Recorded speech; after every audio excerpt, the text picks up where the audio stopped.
नमस्कार। आज मु मोर चैनल झरका एक्रॉस विंड रे डॉक्टर एस सुखदेव मोर वीडियो 15 रे आपन को आज रे एक रम्य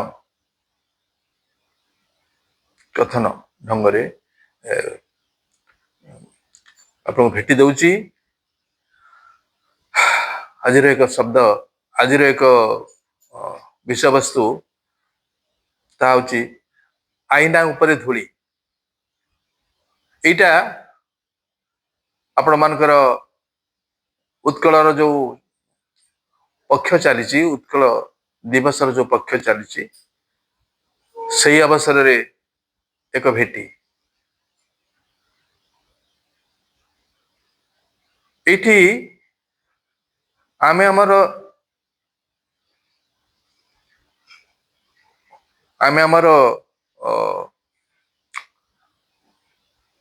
प्रदेश जहाँ को आम उत्कल कहचे पुराणा समय अंग बंग कलिंग भाव में परिचित थिला। कलिंग भाव में परिचित थिला से कलिंग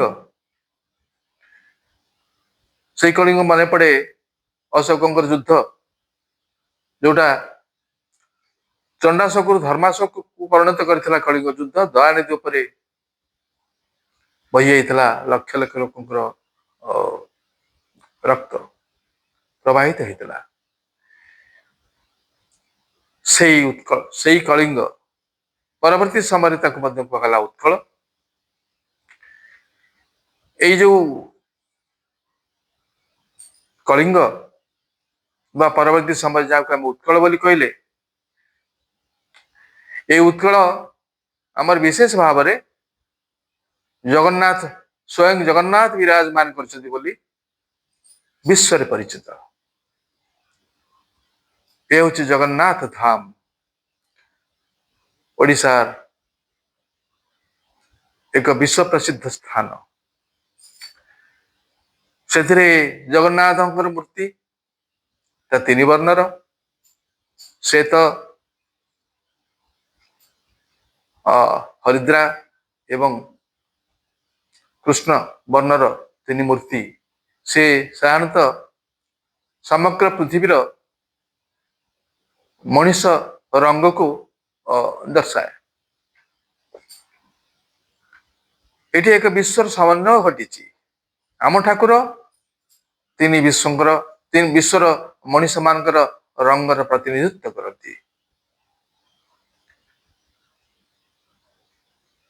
मोर जहाँ मन हूँ जड़े प्रोफेसर बर्तमान बने वर्ष चलिला नाटा मु कहवा उचित हेनी। से भाषण प्रसंग कहते से अमेरिका जाइए एवं अमेरिका रे से किसी नेटिव पीपल जमी आम रेड इंडियंस सेमती सीधा सड़क रेड इंडियंस ना अन्य आम भारतीय लोक जहाँ को आम से नेटिव भाव देखू से देखिले जे तांकर देवता जे से आमर ए चका नयन दीटा बड़ बड़ आखिरे जगन्नाथ जो अपलक नयन सेमती भाव से देखिले यहाँ से थे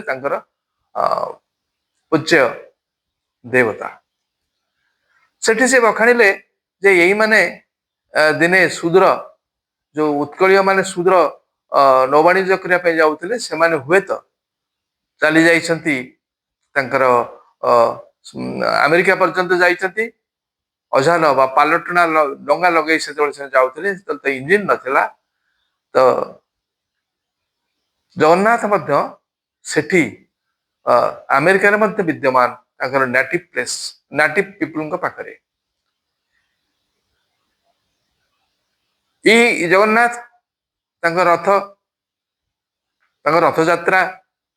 रथ यात्रा समस्त को से माने जो दियंती दर्शन दियंती धनी दरिद्र जाति भेद किसी न थाए से नवदिन यात्रा करती समस्त को दर्शन दियंती। तांकर मंदिर तांकर मूर्ति तांकर रथ यात्रा एवं सभा शेष को आम उत्कलीय मान केते से ଭକ୍ତ ମାନଙ୍କର ଶ୍ରଦ୍ଧାଳୁ ଥିଲେ ଠାକୁର। ସେ ଥରେ ବାହାରି ଯାଇଥିଲେ କାଞ୍ଚି ଅଭିଯାନରେ। ସେ କଥା ସମସ୍ତଙ୍କୁ ଏ କଥା ଜଣା। ୟାକୁ ଛାଡ଼ିଲେ ଯଦି ଆମେ ଉତ୍କଳ ସମ୍ପର୍କରେ ଆସିବା ତାହେଲେ ବୁଦ୍ଧଦେବଙ୍କ କଥା ଆସିବା। ବୁଦ୍ଧଦେବ ତ ଲୁମ୍ବିନୀ ଉଦ୍ୟାନ ନେପାଳ ଲୁମ୍ବିନୀ ଉଦ୍ୟାନରେ ଜନ୍ମ ହେଇଥିଲେ ବୋଲି କୁହାଯାଏ, କପିଳବସ୍ତୁ ନଗରରେ କୁହାଯାଏ। ଏବେ ଆମର କିଛି ଗବେଷକ, ବିଶିଷ୍ଟ ଗବେଷକ ଅଛନ୍ତି, ସେମାନେ କହୁଛନ୍ତି ଏଇଠି କପିଳେଶ୍ୱର ବୋଲି ଗୋଟେ ଜାଗା ଅଛି ଭୁବନେଶ୍ୱରର ଉପାନ୍ତ ଅଞ୍ଚଳରେ, ସେଇଆକୁ ସେ କହୁଛନ୍ତି ସେଇଠି ବୁଦ୍ଧଙ୍କର ଜନ୍ମ ହେଇଥିଲା। ଏବଂ ତାଙ୍କର ଯୋଉ ପ୍ରଥମ ଭକ୍ତ ଥିଲେ ତାଙ୍କ ନାଁ ଥିଲା ପଦ୍ମ ସମ୍ଭବ, ସେ ବି ଜଣେ ଓଡ଼ିଆ ଥିଲେ। ତେଣୁ ଏ ସମସ୍ତ କଥା ଏତେ ଏତେ ବଡ଼ ବିଶ୍ୱରେ ଯୋଉ ବୁଦ୍ଧଦେବଙ୍କର ଧର୍ମ ଜାପାନ, ଚୀନ, ଉତ୍ତର କୋରିଆ, ଦକ୍ଷିଣ କୋରିଆ ଏଇ ସମସ୍ତକୁ ବ୍ୟାପି ଯାଇଛି ଏବଂ ବୋଧ ହୁଏ ତାହା ଖ୍ରୀଷ୍ଟିଆନ ଏବଂ ହିନ୍ଦୁ ମାନଙ୍କ ଖ୍ରୀଷ୍ଟିଆନ ପରେ ପରେ ତାଙ୍କର ସଂଖ୍ୟା ଏତେ ସଂଖ୍ୟାରେ ସେ ରହିଛନ୍ତି। ସେ ବୁଦ୍ଧଙ୍କର ଉଦ୍ଭବ ମଧ୍ୟ ଏଇ ଉତ୍କଳରେ। ଯଦି ଆମେ ଦେଖିବା ନୌବାଣିଜ୍ୟ କ୍ଷେତ୍ରରେ ଜାଭା, ସୁମାତ୍ରା, ବାଲି, ଯାହାକୁ ବର୍ତ୍ତମାନ ଇଣ୍ଡୋନେସିଆ ବୋଲି କୁହାଯାଉଛି, ସେଥିରେ ସେମାନଙ୍କର ଥିଲା ସେ ପର୍ଯ୍ୟନ୍ତ ସେମାନେ ଯାଉଥିଲେ। ଅଝାଲବା ପାଲଡଙ୍ଗା, ପାଲଟଣା ଜାହାଜ ଭିତରେ ସେମାନେ ନାନା ପ୍ରକାର ଦ୍ରବ୍ୟ ଭର୍ତ୍ତି କରି ଯାଉଥିଲେ। ସେ ଦ୍ରବ୍ୟ ଭିତରେ ଆମମାନଙ୍କ ଦେଶର ଅତି ବିଚିତ୍ର ଅତି ସୁନ୍ଦର ସୁନ୍ଦର ଜିନିଷ ଥିଲା। ତା ଭିତରେ ଗୋଟେ ଥିଲା, ସେମାନେ ଶାଢ଼ୀ ନଉଥିଲେ ଅତି ଝିନ୍ନ ଅତି ପତଳା ଶାଢ଼ୀ, ଯୋଉଟା ବାଉଁଶ ନଳୀ ଭିତରେ ଭର୍ତ୍ତି ହେଇକି ରହୁଥିଲା।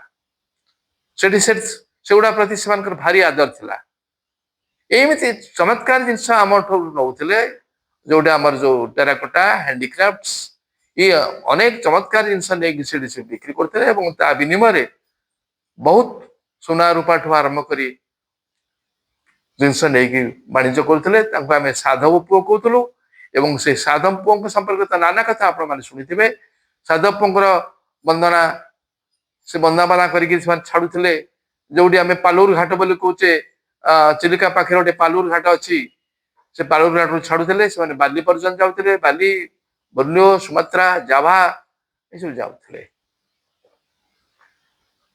ଏଇ ଯୋଉ କଥା, ଏହାକୁ ସ୍ମରଣ ରଖିବା ପାଇଁ ଉତ୍କଳୀୟ ମାନେ ଏପର୍ଯ୍ୟନ୍ତ ମଧ୍ୟ ସେଇ ବାଲି ଦ୍ୱୀପକୁ ଯାଉଥିଲେ ବୋଲି ଗୋଟେ ବାଲିଯାତ୍ରା ହୁଏ କଟକ ସହରରେ, କଟକ ସହରର ପାଖରେ ଗଡ଼ଗଡ଼ିଆ ଘାଟ ପାଖରେ, ଯୋଉଟା କି ସେଇ ନୌବାଣିଜ୍ୟକୁ ମନେ ରଖିବା ପାଇଁ ଏଠି ବାଲିଯାତ୍ରା ହଉଛି।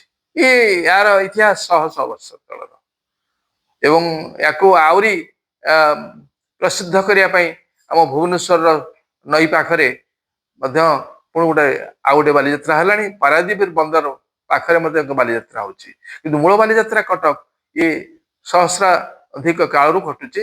ବାଲିଯାତ୍ରାକୁ ଲକ୍ଷ୍ୟ କରି କୁହାଯାଉଥିଲା ଆ କା ମା ଭଇ ପାନ ଗୁଆ ଖାଇ, ମାସକ ଧର୍ମ ତୋର ଦିନକ ଧର୍ମ ମୋର, ଏମିତି ଭାବରେ କହି ଓଡ଼ିଆ ଲୋକେ ଡଙ୍ଗି ଭସାଉଥିଲେ, ସେଇ ନୌବାଣିଜ୍ୟ ପ୍ରଥାକୁ ଚଲାଉଥିଲେ ବା ସ୍ମରଣ କରୁଥିଲେ।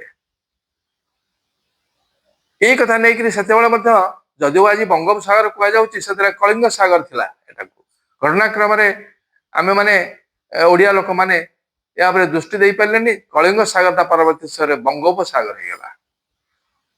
ତ ଇଏ ଥିଲା ଆମର ଉତ୍କଳ। ଏହାର ସ୍ଥାପତ୍ୟ ସମଗ୍ର ବିଶ୍ୱରେ ପ୍ରସିଦ୍ଧ। କୋଣାର୍କ, ଯୋଉଠି କୃଷ୍ଣଙ୍କର ପୁତ୍ର ଆସି କୁଷ୍ଠ ରୋଗରୁ ମୁକ୍ତ ହୋଇଥିଲେ ସୂର୍ଯ୍ୟଙ୍କୁ ଉପାସନା କରିବା ପାଇଁ, ସେଠି ହେଇଥିଲା କୋଣାର୍କ ମନ୍ଦିର, ଯାହାକୁ ସେ ତା ଗୋଟେ ୱାର୍ଲଡ ହେରିଟେଜ ଭିତରେ ଯାଉଛି। ଏବଂ ତା ଭିତରେ ଯୋଉ ପଥରର ମୂର୍ତ୍ତି, ସେ ପଥର ମୂର୍ତ୍ତିକୁ ସେତେବେଳେ ରବୀନ୍ଦ୍ରନାଥ ଠାକୁର ତାକୁ ଦେଖିକି କହୁଥିଲେ words are defeated by the words of stone। ପଥରର କଥା ମଣିଷର ଭାଷାଠାରୁ ଆହୁରି ଅଧିକ ଥିଲା। ଏତେ ସୁନ୍ଦର ଚମତ୍କାର ସବୁ ମୂର୍ତ୍ତି ଥିଲା, ଛୁଞ୍ଚି ମୁନରେ ତିଆରି କରୁଥିଲେ ଶିଳ୍ପୀ ମାନେ।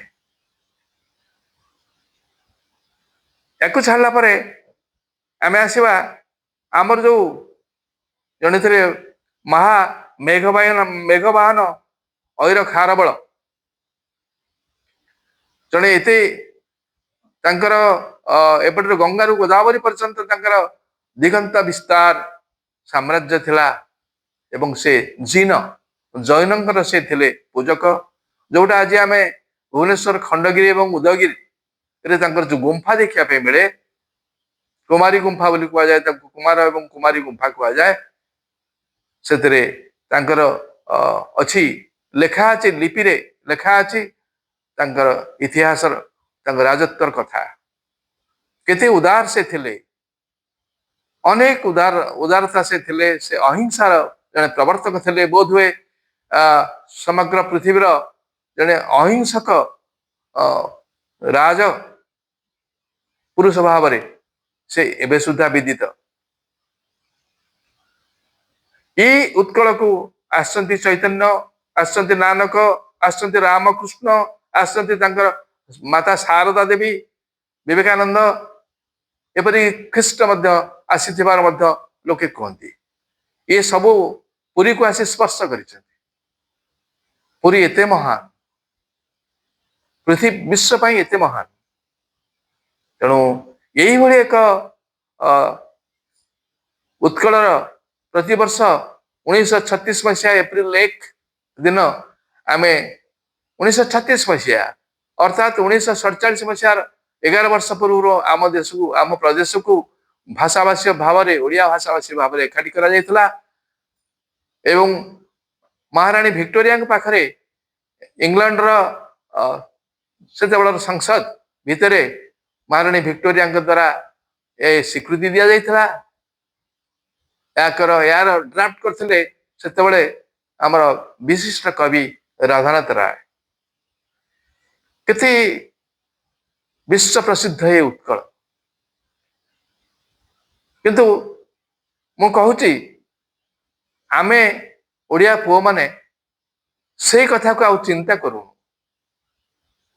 ମୁଁ ସେଇଥିପାଇଁ ମୋର ବିଷୟବସ୍ତୁ ରଖିଛି ଅଇନା ଉପରେ ଧୂଳି।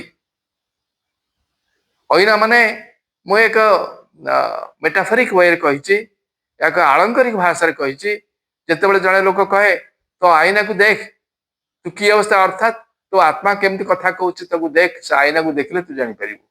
ସେମିତି ଆମେ ଆମ ପୁରୁଣା କଥାକୁ ଏମିତି ଭୁଲି ଯାଇଛେ, ଆଇନା ଉପରେ ଧୂଳି ପଡିଗଲାଣି, ଆମେ ସେ କଥାକୁ ମନେ ପକାଉନେ, ଦିନ ଅଧେ ମନେ ପକାଉଛେ। ସେଇ ଯୋଉ ଜିନିଷ, ସେ ଯୋଉ ତଥ୍ୟ, ସେଇ ଯୋଉ ଇତିହାସ, ସେତେବେଳର ଭୂଗୋଳ, ଏ ସମସ୍ତ କଥା ଯେମିତି ଆମର ମୁଣ୍ଡରୁ ବାହାରି ଯାଇଛି। ମୁଁ ସେଇଥିପାଇଁ ଗୋଟେ ଲେଖିଛି, ଲେଖେ ମୋର କବିତାଟିଏ। ମୁଁ ସେ କବିତା ଟିକେ ଆପଣଙ୍କ ଆଗରେ ଶୁଣଉଛି, ଯାହାର ନାଁଟା ଅଦ୍ୱିତୀୟ। ସେଥିରେ କିଆଁ ବାଇଦନ ପାଶୋରିଲ ସବୁ, ଆଇନା ଉପରେ ଧୂଳି, ଭୂଗୋଳ ଆଉ ଇତିହାସ କଥା ସବୁ ଠେଲିଦେଲ ଚୁଲି। ସାଧବଙ୍କ ଯିବା ବାଲି, ବାଂଶ ନଳୀ ଭର୍ତ୍ତି ହୀନ ବସ୍ତ୍ର କାହିଁ, ପାଲରୁକୁ ଲାଗେ କାଲି। ସାଧବଙ୍କ ସାଥେ ସାଧବାଣୀ ଭଗ୍ନୀ, ବନ୍ଦାପନା ହୁଳ ହୋଳି। ଏଇ ଯୋଉ କଥା ମୋ କବିତା ଛଳରେ ମୁଁ କହିଛି, ତାର ପ୍ରଥମ ପଦରେ କହିଛି, ସେଥିରୁ ଆପଣ ବୁଝି ଯାଉଥିବେ ଯେ ଆମେ କେମିତି ସେ ଇତିହାସ, ସେ ଭୂଗୋଳକୁ ଭୁଲି ସାରିଛେ। ଏବେ ଟିକେ ପୁଣି ମନେ ପକେଇବା ସେଇ ଉତ୍କଳକୁ। ସମୟ ଟିକେ ବଢିଲେ ମଧ୍ୟ ଏଭଳି ପ୍ରସଙ୍ଗକୁ ଆମେ ଏତେ ସଂକ୍ଷିପ୍ତ କରିପାରିବାନି। ଆଜିକାଲିର ଯୋଉ ମୋବାଇଲ ଯୁଗରେ ତ ଏମିତି ହେଲାଣି ଯେ ଗୋଟିଏ ଲାଇନରେ ମଧ୍ୟ ଗପ କୁହାଯାଉଛି। ସେ ଘରେ ବାପା ବୋଉ ଶୋଇଛନ୍ତି, ଇଏ ଗୋଟେ ଲାଇନ, ଇଏ ଗୋଟେ ଷ୍ଟୋରି ହେଇଗଲା। ମୋର ମନେ ହଉଛି ଏଇଭଳି ଅବସ୍ଥାକୁ ଯିବାର କାରଣ ବୋଧ ହୁଏ ଯେ ଆମେ ଯେତେ ପାର ଅଧିକା ସମୟ ଦବା ମୋବାଇଲ ଦେଖାରେ, ଅନ୍ୟ କାହାରିକି ଦବା ନେଇ ହେଇପାରେ। ଟିକେ ଛୋଟ ହଉ କିନ୍ତୁ ଏତେ କ୍ଷେତ୍ର, ଆମେ ଗୋଟିଏ କଥା ପାଇଁ ସବୁ ଜିନିଷ ଭୁଲିଗଲେଣି। ତେବେ ନିଶ୍ଚିତ ଭାବରେ ଟିକେ ସମୟ ନଉଛି, ଆପଣମାନେ ଶୁଣିବା ପାଇଁ ଟିକେ ଧୈର୍ଯ୍ୟ ରଖିବେ। ଏହାର ବରପୁତ୍ର, ଏ ଉତ୍କଳର ବରପୁତ୍ର ବହୁତ ମହାନ। ସେମାନେ ତାଙ୍କ ଭିତରୁ ମଧୁବାବୁ ମଧୁ ବାରିଷ୍ଟର ସେ ମଧୁ ବାରିଷ୍ଟରଙ୍କ ନାଁରେ ପିଲାମାନେ ଶୁଣୁଥିଲେ କାଳିଆ ଘୋଡାରେ ଚଢିବି ମଧୁବାବୁ ସଙ୍ଗେ ଲଢିବି। ମଧୁବାବୁ ଜଣେ ଏତେ ବଡ ବାରିଷ୍ଟର ଥିଲେ, ଲଣ୍ଡନରେ ପଢୁଥିଲେ। ସେ ବାରିଷ୍ଟ୍ରି ପାସ୍ କରି ଆସିଲେ। ସେତେବେଳେ ବାରିଷ୍ଟ୍ରି ସବୁଠୁ ଗୋଟେ ଗୋଟେ ଗୋଟେ ସୌଖିନତମ ତ ନୁହେଁ, ଅତି ଖାନଦାନୀ ବେଉସା ଥିଲା, ଗୋଟେ ବଡ ବେଉସା ଥିଲା। ସେ ବେଉସାରେ ସେ ଯେତେବେଳେ ଇଂଲଣ୍ଡରେ ଥିଲେ, କଥା ଶୁଣାଯାଇଛି, କଥିତ କୁହାଯାଇଛି, ଇଂଲଣ୍ଡରେ ଥିଲା ଗୋଟେ ଯେ ତାଙ୍କର ଥିଲା ଘରର ଉଚ୍ଚତାଟା ଯେତିକି ହବ ତାଠୁ ଉର୍ଦ୍ଧ୍ୱ କେହି କରିପାରିବେ ନାହିଁ, ସେଟା ପରମିଟେଡ, ତାଠୁ ଉର୍ଦ୍ଧ୍ୱକୁ କେହି କରିପାରିବେ ନାହିଁ। ଜଣେ ଭଦ୍ରଲୋକ, ସେ ଇଂଲଣ୍ଡର ଭଦ୍ରଲୋକ, ସେ କହିଲେ ତ ଏମିତି ଗୋଟେ କଥା ହେଇଛି, ମୋ ଘର ଉପରେ ସେ ତାପରେ କଣ କରୁଥିଲେ ନା ତାଙ୍କର ଯୋଉ ଘର ଯେତିକି ଉଚ୍ଚତା ଦିଆଗଲା, ସେ ଉଚ୍ଚତା ଉପରେ ଆଉ ଜଣେ ଘର କରିପାରିବ। ଏ ବଡ ବିଚିତ୍ର କଥା। ସେ ଯଦି 10 ଫୁଟ 12 ଫୁଟର ଉଚ୍ଚତାକୁ ନେଇଛି କି 14 ଫୁଟକୁ ନେଇଛି, 14 ପର୍ଯ୍ୟନ୍ତ ସେ କରିଦେଇପାରେ, 14 ଉପରେ ଆଉ ତାର ଅଧିକାର ରହିବନି, ତା ଉପରେ ଅନ୍ୟ ଜଣ କରିପାରେ। ବୋଧ ହୁଏ ମୋର ଯାହା ମନେ ପଡୁଛି ଏଇଭଳି ଅବସ୍ଥା ଥିଲା। ଜଣେ ଭଦ୍ରଲୋକ କହିଲେ ଇଏ କେମିତି କଥା, ମୋ ଘର ଉପରେ ଜଣେ ଆଉ ଜଣ ଘର କରିବ। ସେଠି ମଧୁବାବୁ କହିଲେ ଠିକ ଅଛି, ତମେ ଆଉ ଗୋଟେ କାମ କର, ମୋ କଥା ଶୁଣ, ଗୋଟେ କାମ କର। କଣ ନା ତମେ 14 ଫୁଟ ଯଦି ଘର ଉଚ୍ଚତା ଦିଆଯାଇଛି, ସେଥିରୁ ତମେ ଫୁଟେ କାଢି ଦିଅ, 13 ଫୁଟ ଘର କରିଦିଅ, ଆଉ ଗୋଟେ ଶୂନ୍ୟକୁ ରଖିଦିଅ, ଗୋଟେ ଶୂନ୍ୟ ଫୁଟଟିଏ। ତା ହିଁ ସେ କଲେ। ଯେତେବେଳେ କଥା ଆସିଲା ଯେ ତାପରେ ଆଉ ଜଣ ଘର କରିବେ, ସେ କହିଲେ ଠିକ ଅଛି, ତମେ ସେ ଶୂନ୍ୟ ଯୋଉ ମୋର ଫୁଟେ ରହିଲା, ଫୁଟେ ଉପରେ ଘର କର, ମୋର କିଛି କହିବାର ନାହିଁ।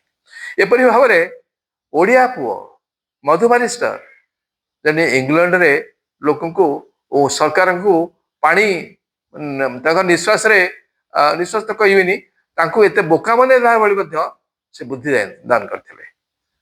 ସେଇ ଯୋଉ ଆମର ବରପୁତ୍ର ମଧୁବାବୁ, ସେ ବରପୁତ୍ର ମଧୁବାବୁ ଥିଲେ ବଙ୍ଗଳାର ବାଘ, ଯାହାଙ୍କୁ ଆଶୁତୋଷ ମୁଖାର୍ଜୀ ବୋଲି କୁହାଯାଉଥିଲା। ତାଙ୍କର ଗୃହ ଶିକ୍ଷକ ସେ ଥିଲେ। ଯାହାଙ୍କର ପୁଅ ଆଶୁତୋଷ ମୁଖାର୍ଜୀ, ଆଶୁତୋଷ ମୁଖାର୍ଜୀଙ୍କର ପୁଅ ହଉଛନ୍ତି ଶ୍ୟାମା ପ୍ରସାଦ ମୁଖାର୍ଜୀ। ମୋର ମନେ ହୁଏ ସେ ବୋଧେ ଆଦ୍ୟ ବିଜେପିର ପ୍ରାଣ ପ୍ରତିଷ୍ଠାତା। ସେ ଏ ହଉଛନ୍ତି ସେଇ ମଧୁବାବୁ। ତାଙ୍କ ତଳେ ଆମେ ଚିନ୍ତା କରିପାରିବା ଗୋପବନ୍ଧୁଙ୍କୁ। ଯେ ଗୋପବନ୍ଧୁ ତାଙ୍କର ପିଲାଙ୍କର ମୃତ୍ୟୁ ହେଇଗଲା ପଛେ, ପୁଅର ମୃତ୍ୟୁ ହେଇଗଲା, କିନ୍ତୁ ସେ ତାଙ୍କ ଯୋଉ ଯାଉଥିଲେ, ଯୋଉ ଭୟଙ୍କର ଭାବରେ ଯୋଉ ବନ୍ୟା ପଡୁଥିଲା, ସେ ବନ୍ୟାରେ ଯାଉଥିଲେ ଲୋକମାନଙ୍କୁ ଚୂଡାଛଳ ବାଣ୍ଟିବା ପାଇଁ। କେହି ଏମିତି ଲୋକ ଅଛି ଯେ ସଂସାରରେ ନିଜର ପୁତ୍ରକୁ ଛାଡି, ଦେହ ଖରାପ ହେଇଛି, ଖବର ଆସୁଛି, କିନ୍ତୁ ସେ ନ ଛାଡିକି ଯା ଗଲେ, ପୁତ୍ରଙ୍କର ମୃତ୍ୟୁ ହେଇଗଲା। ତାକୁ ଛାଡିଲା ପରେ ଆମେ ଆସିବା ଏ ଉତ୍କଳର ଅନ୍ୟାନ୍ୟ ବିଶେଷତ୍ୱକୁ। ଏଠି ଉତ୍କଳରେ ହେଇଥିଲା ଆମର ଯୋଉ ସିପାହୀ ମିଟୁନି, ସିପାହୀ ବିଦ୍ରୋହ, ତାର 40 ବର୍ଷ ପୂର୍ବରୁ ହେଇଥିଲା ଏଠି ପାଇକ ବିଦ୍ରୋହ। ଚିନ୍ତା କରନ୍ତୁ, 1857 ହେଇଥିଲା 1817ରେ। ଏଠି ପ୍ରଥମ ଯେ ହେଇଥିଲେ ଶହୀଦ, ସେ ହେଇଥିଲେ ପ୍ରଥମ ଶହୀଦ ହେଇଥିଲେ ଜୟୀ ରାଜଗୁରୁ, ଯାହାଙ୍କୁ ଚିରି ଦିଆ ହେଇଥିଲା, 2 ପଟର ଡାଳ ଲଗେଇକି ହାତୀ ମାନଙ୍କ ଜରିଆରେ ଲଗାଯାଇ ତାଙ୍କୁ ବାନ୍ଧି ଦିଆଗଲା, ଛାଡି ଦିଆଗଲା, ପରେ ସେ 2 ଫାଳ ଚିରି ହେଇଗଲେ। ପ୍ରଥମ ଶହୀଦ, ପ୍ରଥମ ରକ୍ତଦାନ କଲେ ମାତୃଭୂମିକୁ 1857, 40 ବର୍ଷ ପୂର୍ବରୁ। ଇଏ ଥିଲା ଓଡିଆ ଜାତି, ଇଏ ଥିଲା ଉତ୍କଳ। ଆମେ ଯଦି ଯିବା ସାହିତ୍ୟ କ୍ଷେତ୍ରକୁ, ଆମେ ଦେଖିବା ଉପେନ୍ଦ୍ର ଭଞ୍ଜ। ଉପେନ୍ଦ୍ର ଭଞ୍ଜଙ୍କର ଯୋଉ କବିତା, ରବୀନ୍ଦ୍ରନାଥଙ୍କର କବିତା ଗୀତାଞ୍ଜଳି, ଆକାଶ ପାତାଳ ପ୍ରଭେଦ, ବିଷ୍ଣୁପତି ବିଷ୍ଣୁପଦ ଇକାର ଭେଦ ଶବଦ, ତରଣୀରେ ଗତାଗତ ତହୁଁ ଉଚିତ। ଏଇ ତାଙ୍କର ଯୋଉ ଗୋଟେ କବିତା, ସେ କବିତାକୁ 3 ଅର୍ଥ 4 ଅର୍ଥ ବୋଧ କରାଯାଇପାରେ। ଏତେ ସାର ଗର୍ଭ, ଏତେ ତାଙ୍କ ପାଇଁ ସ୍ୱତନ୍ତ୍ର ସେ କରିଥିଲେ ଅଭିଧାନ। କିନ୍ତୁ ରବୀନ୍ଦ୍ରନାଥ ଠାକୁର ପାଇଲେ ନୋବେଲ ପ୍ରାଇଜ।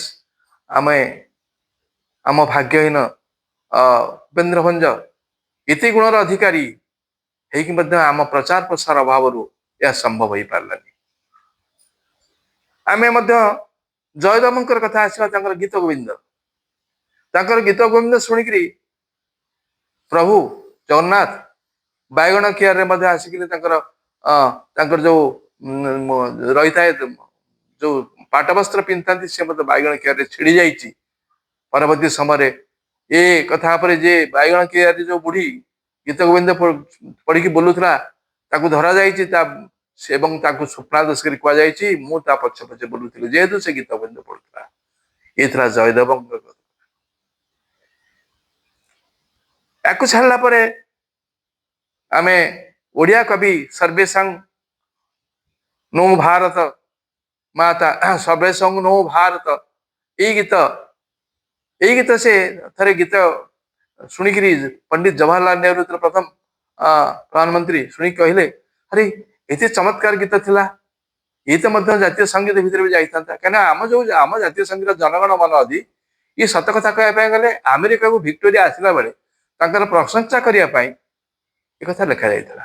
ତାର ଏକ ଅଂଶ ବିଶେଷ ହଉଛି ଜନଗଣ ମନ ଅଧି ନାୟକ ଜୟ ହେ ଭାରତ ବିଧାତା। କିନ୍ତୁ ଏଠି ଯୋଉ ସର୍ବେଶଂ ନୌ ଜନନୀ ଭାରତ ଏଇ ଯୋଉ ଗୀତ ହୁଏତ ମୋର ମନେ ହଉଛି ରାଧାନାଥ ରାୟ ଏହାକୁ ଲେଖିଥିଲେ। ଏବଂ ସେମିତି ମଧ୍ୟ ତୁଙ୍ଗ ଶିଖରୀ ମାଳ ଯୋଉଟା ଆମର ଲକ୍ଷ୍ମୀକାନ୍ତ କାନ୍ତ କବି ଲକ୍ଷ୍ମୀକାନ୍ତଙ୍କର ଗୀତ ଉତ୍କଳ ଭାରତୀଙ୍କ ପାଇଁ ଇଏ ଅନୁପମ। ଏମିତି ସାହିତ୍ୟ କୋଉଠି ମିଳେନି। ତାକୁ ଯଦି ଛାଡିବା ଓଡିଆ ଭାଗବତକୁ ଆସନ୍ତୁ ଅତିବଡି ଜଗନ୍ନାଥ ଦାସ। ତାଙ୍କର ମା ସଂସ୍କୃତ ବୁଝିପାରିଲେନି ବୋଲି ତାଙ୍କ ମାଙ୍କର ଦୁଃଖ ରହିଲା। ତାଙ୍କୁ କେହି କିଛି କହିଦେଲା, ସଂସ୍କୃତ ପଢା ହଉଥିଲା ଦେଉଳରେ, ପୁରୀ ଦେଉଳରେ, ତାଙ୍କୁ କେହି କିଛି କହିଦେଲା। ସେ ଆସି କହିଲେ କହିଲାରେ ସଂସ୍କୃତ ଭାଗବତ ନା ମୁଁ ବୁଝିପାରୁନି, ତୁ ଗୋଟେ ଓଡିଆରେ ଲେଖିଦିଅନ୍ତୁନି। ଦେଖିଲେ ସେ ଓଡିଆରେ କି ଚମତ୍କାର ଓଡିଆ, କି ଭାଷା, କି ଗ୍ରାମୀଣ ଭାଷା, କେତେ ଆଧ୍ୟାତ୍ମିକ ତତ୍ଵ ଏବଂ ପୁରାଣର କଥାକୁ ସେ କେତେ ସରଳ ଭାଷାରେ ଲେଖିଛନ୍ତି। ବୋଧହୁଏ ଏହା ବହୁତ ଜାଗାରେ କ୍ୱଚିତ ଅବଶ୍ୟ ଏଠି ଆସାମରେ ଦେଖାଯାଏ ନାମଘର, ଆମର ଯେମିତି ଭାଗବତ ଟୁଙ୍ଗି ତାଙ୍କ ଦେଖାଯାଏ। କିନ୍ତୁ ଆମ ଓଡିଆ କବି ଯୋଉ ଯାହା ଲେଖିଛନ୍ତି ଅତିବଡି ଜଗନ୍ନାଥ ଦାସ ତାହା ଅନୁପମ। ଆମ ଓଡିଆ ଭାଷା ଇଏ ବିଶ୍ୱର କୁହାଯାଏ 120 ବା 121 ତମ ଏକ ପ୍ରାଚୀନ ଭାଷା। କାହିଁକି ନା ଇଏ ଉଡ୍ର ସାହିତ୍ୟରୁ ଆସିଛି। ଯେତେବେଳେ ବୁଦ୍ଧଙ୍କର ଜନ୍ମ ପୂର୍ବରୁ ଉଡ୍ର ସାହିତ୍ୟ ଥିଲା। ସେ ଉଡ୍ର ସାହିତ୍ୟରେ ଏହାର ଲିପି ଉଦ୍ଭବ ହେଇଛି ଏବଂ ସେ ଆସିଛି କେତେ ପୁରାତନ ଇଏ। ସେଇଥିପାଇଁ ବୋଧହୁଏ ଆମର ଯୋଉ ଥିଲା ଯୋଉ ଆମର ଯୋଉ ଥିଲା କ୍ଲାସିକାଲ ଲାଙ୍ଗୁଏଜ, ଆମ କ୍ଲାସିକାଲ ଲାଙ୍ଗୁଏଜ ତାଙ୍କ ଯୋଉ ମାଦଳା ପାଞ୍ଜି ଇତ୍ୟାଦି ଦେଖାଗଲା ଯେ ଅତି ସୁପ୍ରାଚୀନ ଇଏ। ମାଦଳା ପାଞ୍ଜିରେ ମାଦଳ ହେଇକି ରଖାଯାଉଥିଲେ, ମାଦଳା ପାଞ୍ଜି କୁହାଯାଉଥିଲା। ସେଇ ପାଞ୍ଜିର ଟିକେ ଦୀର୍ଘ ହେଇଯାଉଛି ବୋଲି ମୁଁ ଆପଣମାନଙ୍କ କ୍ଷମା ନଉଛି। ମତେ ଯେତେବେଳେ ଆସୁଛି ମନ ଭିତରୁ କଥାଟା ମୁଁ କହୁଛି, ମୁଁ ତ କୌଣସି କରୁନି, ମନ ଭିତରୁ ଯାହା ଆସୁଛି କହୁଛି। ତେଣୁ ମାଦଳା ପାଞ୍ଜି ମାଦଳ ଭାବରେ ରଖାଯାଉଥିଲା। ସେଇ 120ର ପ୍ରାଚୀନ ଭାଷା ଭିତରେ ଯୋଉଥିରେ ଲାଟିନ ପର୍ଯ୍ୟନ୍ତ ବି ରହିଛି, ସେଇମାନଙ୍କ ଭିତରେ ଇଏ ଆସୁଛି। ସଂସ୍କୃତ ବି ଅଛି, ତା ଭିତରେ ଅତି ପ୍ରାଚୀନ ଭାବରେ ରହିଥିଲା ଓଡିଆ ଭାଷା। ଏ ଉଡ୍ର ସାହିତ୍ୟରୁ ଆସିଛି। ତେଣୁ ଏ ମଧ୍ୟ ଆମ ପାଇଁ ଅନୁପମ। ଆମର ଓଡିଶା ଗୀତ, ଓଡିଶୀ ଗୀତ, ଓଡିଶା ଗୀତ ଅବଶ୍ୟ ହେଇପାରିନି। ଓଡିଶୀ ନୃତ୍ୟ ହେଇଛି, ଅଥଚ ଓଡିଶୀ ରାଗିଣୀ ହିନ୍ଦୁସ୍ତାନୀ କର୍ଣ୍ଣାଟିକ ଭଳି ମଧ୍ୟ ତାହା ହେଇପାରିନି। ଆମେ ଓଡିଆ ଲୋକେ ଚେଷ୍ଟା କଲେ ତାହା ବି ସମ୍ଭବ ହେଇପାରନ୍ତା। ତେଣୁ ଏଇଭଳି ପ୍ରକାର ଏକ ଉତ୍କଳ ମାତାର ଜୟଗାନ କରିବା ପାଇଁ ଆମେ ଆଜି ତାକୁ ଭୁଲି ଯାଉଛେ। ଗୋଟିଏ ଦିନରେ କେମିତି କଣ ତାକୁ ପାଳନ କରିଦେଇ ଆମର କାର୍ଯ୍ୟକୁ ସାରିଦେବା ପାଇଁ ଚିନ୍ତା କରୁଛେ। ମୁଁ ବର୍ତ୍ତମାନ ଆସିବି ଏଇ ଯୋଉ ଅଦ୍ୱିତୀୟ କବିତାର ଦ୍ୱିତୀୟ ପଂକ୍ତିକୁ ମୁଁ ଟିକେ ଶୁଣେ ଆପଣ ମାନଙ୍କୁ।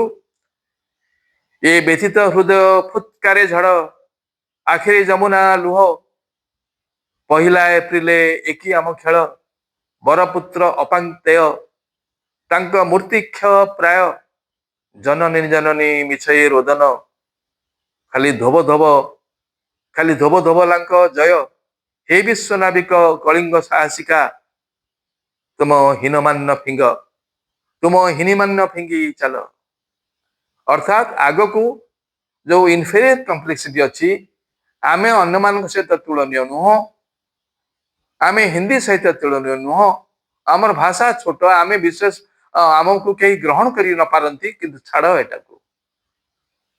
ସେଥିପାଇଁ ଗୋପବନ୍ଧୁ ମଧ୍ୟ ଆମର ଉତ୍କଳ ସମ୍ପର୍କରେ ଲେଖିଥିଲେ, ଭାରତ ସାଗରେ ଉତ୍କଳ କମଳ, ତା ମଧ୍ୟ କେଶର ପୂତ ନୀଳାଚଳ।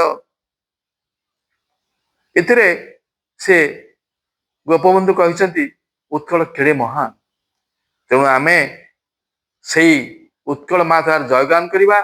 ଦିନେ ଅଧେ ତାଙ୍କର ମୂର୍ତ୍ତିକୁ ପୋଛି ପାଛି ଦେଇକି ସଫା କରିଦେଇ ତାପରେ ତାକୁ ଛାଡ଼ିଦବା, ସେଥିରେ ପକ୍ଷୀ ମାନଙ୍କର ଯୋଉ ପୁରିସ ଯୋଉ ଚିଟା ଲାଗି ତାକୁ ବିକୃତ କରୁଥିବ, ଏହା ଆମ ଆଖି ଦେଖିବାକୁ କେବେ ଶୋଭା ପାଇବନି।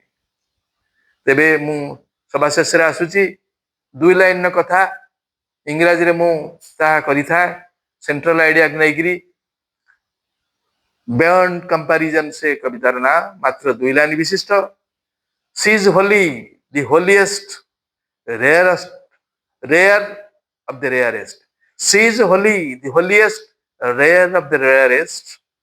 Our motherland, Utkal within India, the first of the fastest. ତେଣୁ ଏଇଆ ଆମର ଧ୍ୟେୟ ହେଉ, ଉତ୍କଳ ମା ତାର ଜୟଗାନ କରୁ, ଆମେ ହୀନମନ୍ୟତାରୁ ଦୂରରେ ରହୁ, ସମସ୍ତଙ୍କ ସହିତ ରହି ଏହାକୁ ଏକ ସମୃଦ୍ଧ ରାଷ୍ଟ୍ର ଗୋଟେ ପ୍ରଦେଶ ଭାବରେ ଗଣନା କରିବା ପାଇଁ ସମସ୍ତ ଲକ୍ଷ୍ୟ କରି ମୁଁ ଆଜିର ମୋ ଇଏକୁ ବିରତି ଦଉଛି। ମୁଁ ତ ବହୁତ ଦୀର୍ଘ କରିଦେଲି, ମୁଁ ଜାଣିନି କେତେ ପର୍ଯ୍ୟନ୍ତ ଗଲି, ତଥାପି ଆପଣ ଧୈର୍ଯ୍ୟ ସହିତ ଶୁଣିବେ। ମୁଁ ମୋର ଦେଶର ଗାନ କରିଛି, ମୋ ମାତୃଭୂମିର ଗାନ କରିଛି, ଆଉ ସେଥିପାଇଁ ଆପଣ ଯଦି ଉଚିତ ମନେ କରୁଥିବେ ମତେ ଲାଇକ୍ କରିବେ, ଆଉ ଏହା ସହିତ ମଧ୍ୟ ସବସ୍କ୍ରାଇବ କରିବେ। ଏତିକି କଥା କହି ମୁଁ ମୋର ଜଗନ୍ନାଥଙ୍କୁ ମୋର ସ୍ମରଣ କରି ଜୟ ଜଗନ୍ନାଥ କହି ମୋର ପାର୍ଟିକୁ ବିରାମ ଦଉଛି। ନମସ୍କାର।